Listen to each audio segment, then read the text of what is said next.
तोहरा नजरिया में कुछ बात बा, दिलवा हमार आज बेकरार बा।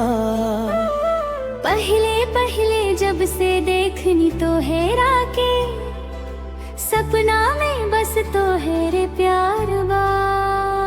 तोहरे बिना अब ना लागे जिया, रात दिन तोहरे के खोजे पिया।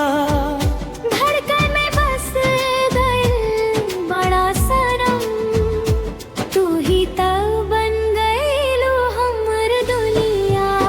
तू बन गइलू जान हमरल, हम बन गई निशान तोहार।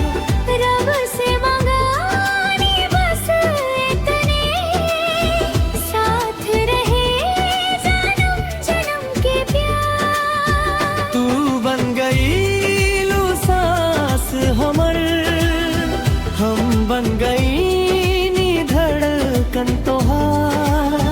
चांद सितारा गवाह बन जा, कभी ना टूटे ई प्यार। हाँ, जब तू हंसेलू फुलवा खिल जाला, दिलवा हमार पागल हो जाला। तोहरे खातिर जिए के चाही, तोहरे बिना सब सुना लागेला।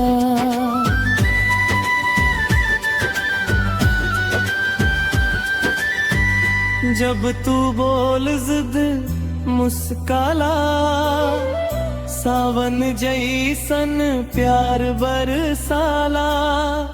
तोहरे बाहों में दुनिया मिले, हर सपना सच हो जाला।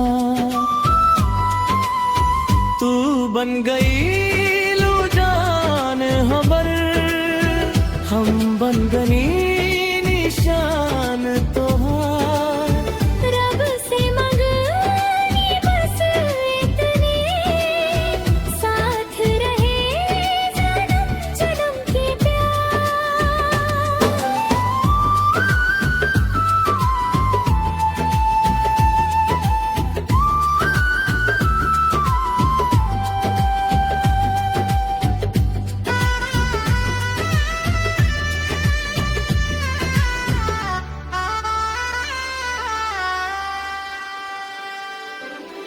राह कठिन होके चाहे अंधियारा, छोड़ब ना हाथ तोहार हो प्यारा।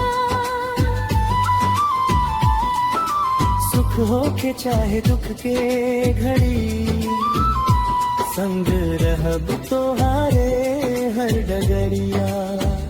दिल से दिल के जुड़ कहानी, बन गई प्यार के निशानी। दुनिया चाहे कुछ हो कहे, हमरा खातिर तू ही रानी।